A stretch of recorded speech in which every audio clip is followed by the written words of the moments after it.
Lembre-se de Keith Richards, uma figura celebrada no rock and roll por seus notáveis triunfos e seus infames excessos. Algo curioso é que, mesmo se você se considera um fã devoto, não presuma que conhece toda a história. As performances no palco e a vida de Keith permanecem envoltas em mistério, cheias de segredos inquietantes. Enquanto você tenta desvendar esses mistérios, faça uma pausa para assistir a este vídeo, onde revelaremos tudo. Vamos começar. Eles eram o epítome do glamour e da rebeldia do rock, vivendo juntos em um turbilhão de excessos, criatividade e controvérsias. O casal se estabeleceu em Londres, onde tiveram 3 filhos, Marlon, Angela e Tara. Mas a influência de Pallenberg nos Rolling Stones ia muito além do papel de parceira de Richards. Ela foi uma musa, colaboradora e parte integrante do círculo interno da banda. Seu estilo único e sua inteligência feroz deixaram uma impressão duradoura na banda, influenciando não apenas sua música, mas também sua imagem e os círculos sociais em que se moviam. Uma das contribuições mais notáveis de Pallenberg aos Rolling Stones foi sua participação na gravação de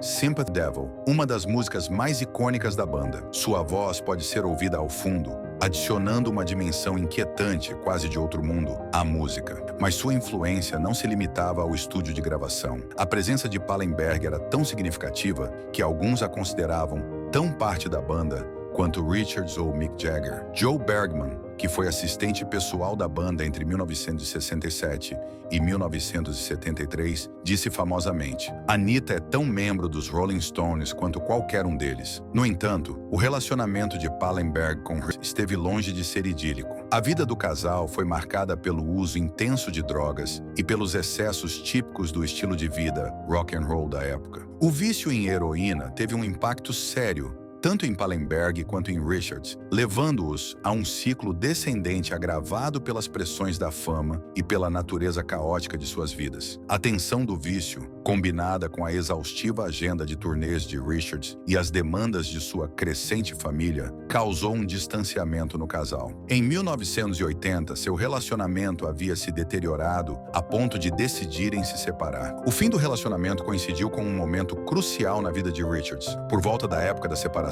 Richards conheceu Patty Hanson, uma supermodelo que se tornaria sua segunda esposa. Seu encontro no lendário Estúdio 54 marcou o início de um novo capítulo para Richards, um período notavelmente mais estável do que seus anos com Pallenberg. Hanson, conhecida por sua beleza e natureza tranquila, trouxe uma sensação de calma e estabilidade à vida de Richards, que havia estado ausente por anos. O casal se casou em 1983 e permaneceu junto por quase 4 décadas, um testemunho da força de seu vínculo. Voltemos no tempo aos primeiros anos de Keith Richards e descobriremos muitas coisas interessantes. Antes de se tornar uma das figuras mais icônicas da história do rock, Richards teve uma infância surpreendentemente convencional e relativamente saudável. Sua participação inicial na música começou no coro de sua igreja local. Segundo o The Guardian, o jovem Keith era um menino de coro que cantava como soprano. Seus talentos foram reconhecidos desde cedo, e ele chegou a se apresentar em locais prestigiados como a Abadia de Westminster,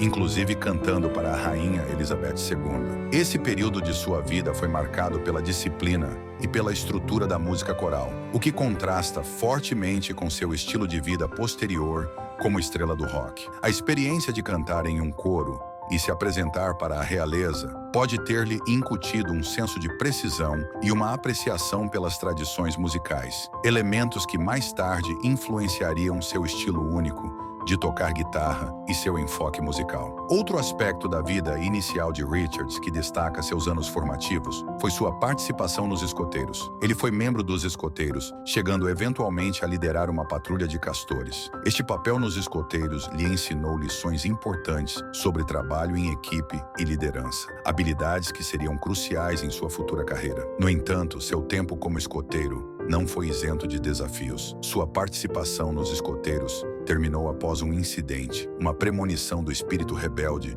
que definiria sua personalidade como estrela do rock. O contraste entre a vida inicial de Richards e sua posterior carreira no rock and roll é notável. Quando criança, ele participava de atividades que enfatizavam a disciplina e a estrutura, mas também mostrava uma veia desafiadora que mais tarde se manifestaria em sua música e vida pública. Suas primeiras experiências no coro e nos escoteiros foram fundamentais para moldar seu caráter, proporcionando tanto um senso de disciplina quanto uma habilidade para a liderança. A participação precoce de Richards na música e em atividades organizadas lançou as bases para sua futura carreira, mas também destaca uma interessante paradoxa. Enquanto aprendia os valores do trabalho em equipe e da precisão como escoteiro, e experimentava a estrutura da música coral, seu espírito rebelde inerente e desejo de liberdade também estavam se formando. Quando adolescente, Richards já havia começado a explorar o mundo do rock and roll, um universo muito diferente dos ambientes estruturados de sua juventude. Suas influências musicais iam do blues e do rock and blues, e ele rapidamente se tornou conhecido por sua energia crua e seu estilo de tocar guitarra distintivo. Essa vida inicial, impregnada tanto de disciplina quanto de rebeldia, criou uma base única para a carreira de Richards. Suas experiências como menino de coro e escoteiro lhe proporcionaram uma gama de habilidades e influências que contribuíram para seu desenvolvimento como músico. A conexão de Richards com suas primeiras experiências na música coral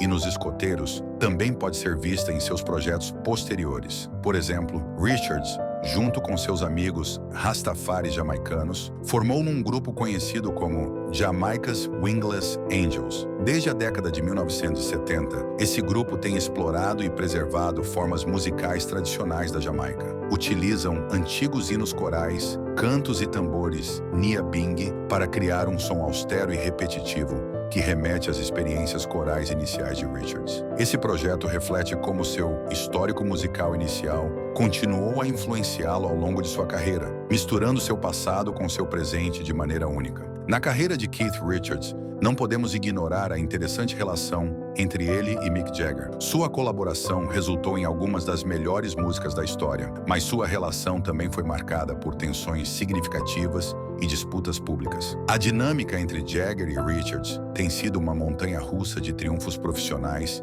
e conflitos pessoais, refletindo a complexidade de sua longa parceria. Sua primeira grande ruptura pública ocorreu em meados da década de 1980, um período tumultuado para os Rolling Stones. A decisão de Jagger de embarcar em uma carreira solo com seu álbum de 1985, She's the Boss, marcou o início de uma série de conflitos. Essa aventura solo foi uma grande ruptura com o trabalho coletivo da banda e não foi bem recebida por Richards. A situação piorou ainda mais quando Jagger anunciou que não participaria da turnê do álbum dos Stones de 1986. Essa decisão mergulhou a banda no que Richards mais tarde descreveria como a Terceira Guerra Mundial, um período caracterizado por intenso conflito interno e forte tensão em sua relação. A ruptura se aprofundou com o lançamento do segundo álbum solo de Jagger, em 1987, e o esforço solo de Richards, Talk is Cheap, em 1988. Esses lançamentos pareciam sinalizar o fim dos Rolling Stones, à medida que seus membros buscavam carreira solo,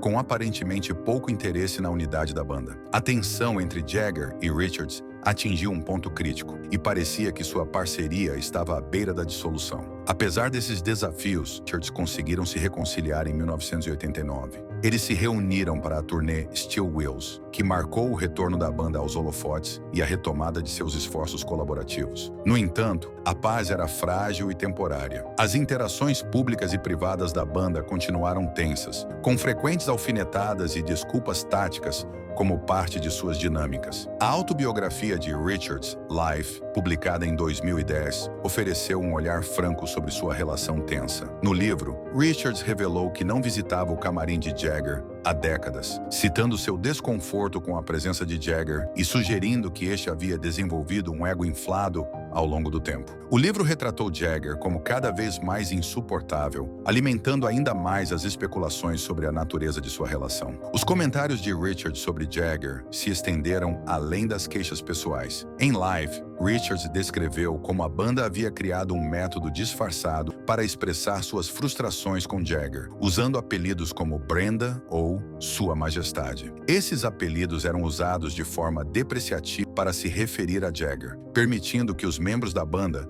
lançassem indiretas mesmo quando ele estava presente. O uso desses apelidos destacou os problemas profundamente enraizados entre as duas lendas do rock, mostrando um padrão de comunicação passivo-agressiva que marcou sua dinâmica. Além de sua relação com Jagger, Keith Richards e Tom Waits compartilham uma das amizades mais intrigantes e duradouras no mundo do rock and roll. Sua relação, que começou em meados da década de 1980, tem sido caracterizada por respeito mútuo, camaradagem divertida e uma paixão compartilhada pela música, resultando em várias colaborações notáveis e anedotas memoráveis. As origens de sua amizade remontam ao lançamento do álbum The Waits, Rain Dogs, em 1985. Keith Richards, conhecido por seu estilo de guitarra distintivo e sua profunda apreciação por gêneros musicais diversos, contribuiu com partes de guitarra e vocais para algumas das faixas desse álbum. Essa colaboração inicial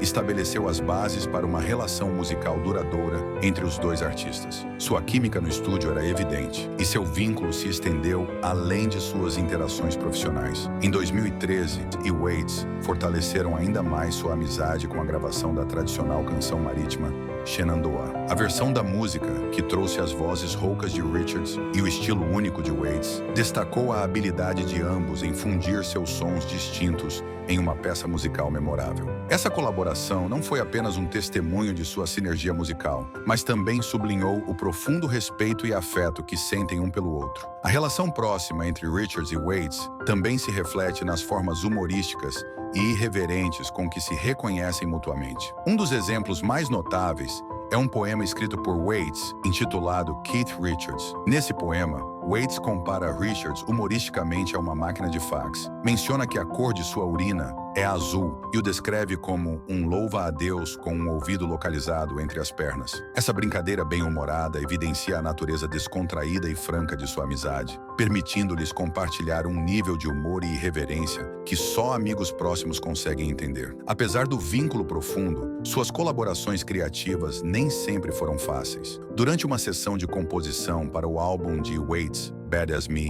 aconteceu um incidente engraçado quando Richards repetidamente gritava "Escreva!" enquanto apontava para Waits. Demorou um momento para Waits perceber que Richards não estava pedindo um escriba, mas indicando que ele deveria anotar as notas da música improvisada que estavam criando. Esse episódio destacou a natureza às vezes caótica, mas em última análise criativa, de suas interações. Embora Richards não tenha recebido créditos como coautor no álbum, ele contribuiu com partes de guitarra em algumas faixas. O single principal, Satisfied, incluiu até uma referência a Richards e Mick Jagger, reconhecendo sua influência e presença no mundo musical de Waits. Em 1965, Keith Richards comprou um luxuoso Bentley S3 Continental Flying Spur, que ele carinhosamente chamou de Blue Lena, em homenagem à famosa cantora de jazz Lena Horne. Este veículo tornou-se mais do que um meio de transporte. Era um símbolo do espírito rebelde de Richards e do estilo de vida extravagante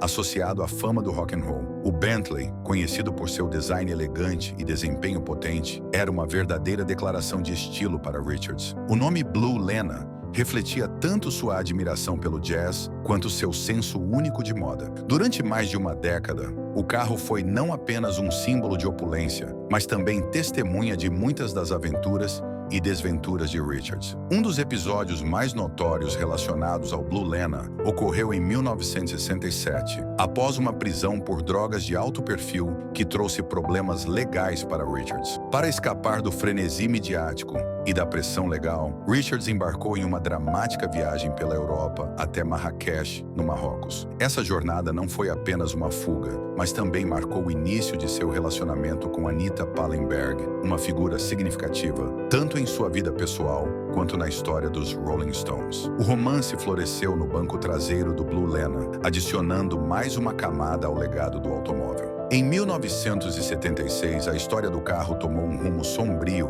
quando Richards adormeceu ao volante e colidiu o Blue Lena contra uma árvore. O impacto foi severo, deixando uma marca do nariz de Richards no painel. Esse acidente foi um lembrete contundente do estilo de vida temerário do roqueiro e das consequências de sua existência turbulenta. Em 2015, o Bentley, completamente restaurado, foi leiloado pela Bonhams, uma renomada casa de leilões conhecida por lidar com vendas de carros de alto perfil. A Bonham descreveu o Blue Lena não apenas como um veículo de luxo, mas também como uma peça da história dos Rolling Stones, que havia transportado a banda para shows, festas e outras aventuras. Em abril de 1971, Keith Richards alugou a luxuosa, mas historicamente infame, Villa Neucotte, situada na Riviera Francesa. Este local foi o cenário para a gravação do icônico álbum Exile on Main St. Mas sua escolha veio acompanhada de peculiaridades. A decisão de usar a Villa Neucotte como local de gravação foi inicialmente um plano alternativo para os Rolling Stones, que originalmente buscavam gravar o álbum Main St. em uma fazenda nas colinas da França.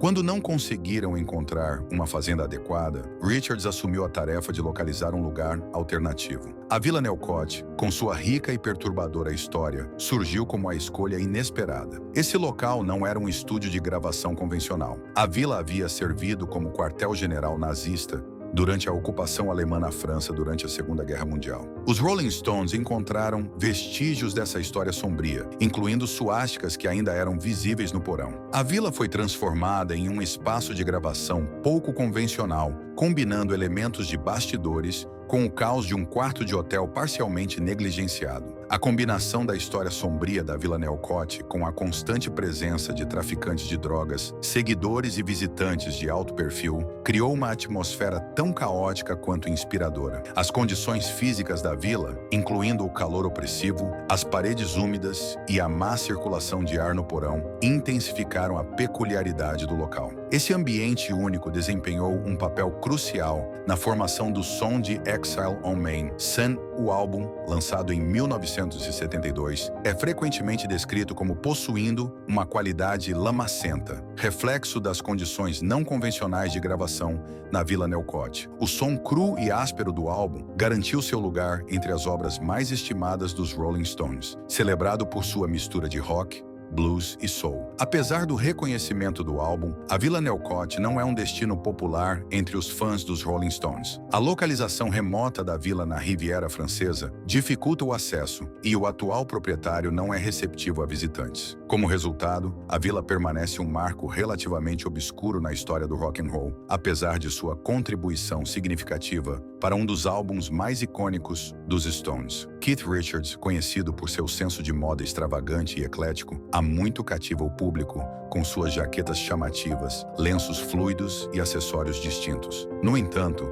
seu estilo não é tão autodeterminado quanto pode parecer. De acordo com o The Telegraph, o visual característico de Richards tem raízes em um hábito surpreendentemente simples. Ele frequentemente pega emprestadas roupas das mulheres de sua vida. O lendário guitarrista, cujo guarda-roupa eclético inspirou o icônico figurino do capitão Jack Sparrow de Johnny Depp na série Piratas do Caribe, frequentemente recorre aos armários de sua esposa e de suas filhas, Alexandra e Theodora Richards. Richards admitiu que a maioria de suas roupas é emprestada dos membros de sua família. Apesar da ostentação de seus trajes, insiste que não tenta conscientemente criar um figurino, mas simplesmente usa o que gosta. Sua filha Alexandra confirmou essa afirmação, dizendo que seu pai tem a capacidade única de fazer qualquer coisa parecer autêntica e estilosa, seja sua própria roupa ou até os pijamas de sua mãe. Essa adaptabilidade na moda reflete a abordagem mais ampla de Richards em relação à sua persona pública, uma mistura natural de conforto pessoal e estilo. A habilidade de incorporar roupas femininas ao seu guarda-roupa é um testemunho de sua abordagem fluida à moda e à identidade. Apesar de sua conhecida experimentação com a moda, Richards nunca trocou roupas com Mick Jagger, seu colega de banda nos Rolling Stones. No entanto, há uma exceção notável da década de 1970, quando toda a banda usava jaquetas similares. Durante esse período de moda compartilhada, Richards lembrou de um incidente em que usar uma jaqueta emprestada levou a uma consequência inesperada. Sem saber, um dos bolsos da jaqueta continha drogas ilegais. A confusão resultou em Richards sendo flagrado e assumindo a culpa pelas drogas. Esse episódio destacou as complicações inesperadas que podem surgir ao compartilhar roupas no universo do rock and roll. A vida de Keith Richards é um notável mosaico de sobrevivência e resistência, marcada por uma série de episódios perigosos e acidentes de alto risco que parecem quase roteirizados para um herói de ação. Apesar dos extraordinários riscos que enfrentou, Richards continua desafiando as probabilidades, tornando sua sobrevivência nada menos que milagrosa. Os encontros tumultuados de Richards com incidentes que ameaçaram sua vida remontam à sua infância. Durante os bombardeios de Londres na Segunda Guerra Mundial, um foguete V-1 nazista atingiu a área onde o pequeno Keith deveria estar dormindo. Felizmente, Richards e sua mãe já haviam evacuado o local, escapando por pouco da destruição. Esse primeiro episódio foi um prenúncio da habilidade peculiar do guitarrista de evitar eventos fatais. Em 1965, durante uma apresentação ao vivo, enfrentou outro momento perigoso. Durante o show, seu microfone falhou e deu uma descarga elétrica, queimando as cordas de sua guitarra e deixando-o inconsciente. Esse incidente não apenas colocou sua saúde em risco, mas também destacou os perigos voláteis das apresentações de rock ao vivo. A década de 1970 trouxe mais perigos para Richards. Em 1971, ele teve uma experiência aterrorizante ao adormecer enquanto fumava na cama. O cigarro incendiou os lençóis, criando um incêndio que colocou em perigo tanto quanto sua parceira, Anita Pallenberg. Surpreendentemente, ambos escaparam sem ferimentos graves, mas o incidente destacou os riscos do estilo de vida rock and roll. No mesmo ano, a casa de Richards Redlands pegou fogo. Embora ele tenha insistido que um rato mastigando cabos elétricos foi o culpado, o incidente adicionou mais um capítulo à sua longa lista de desventuras. Talvez um dos episódios mais dramáticos tenha ocorrido em 2006, quando Richards caiu de um coqueiro enquanto estava de férias em Fiji, tentando pegar cocos. A queda resultou em uma fratura grave no crânio, exigindo cirurgia cerebral. Esse incidente teve efeitos duradouros na saúde de Richards e marcou um ponto crucial em sua vida. O que você acha desses fatos pouco conhecidos sobre Keith Richards? Deixe seus comentários.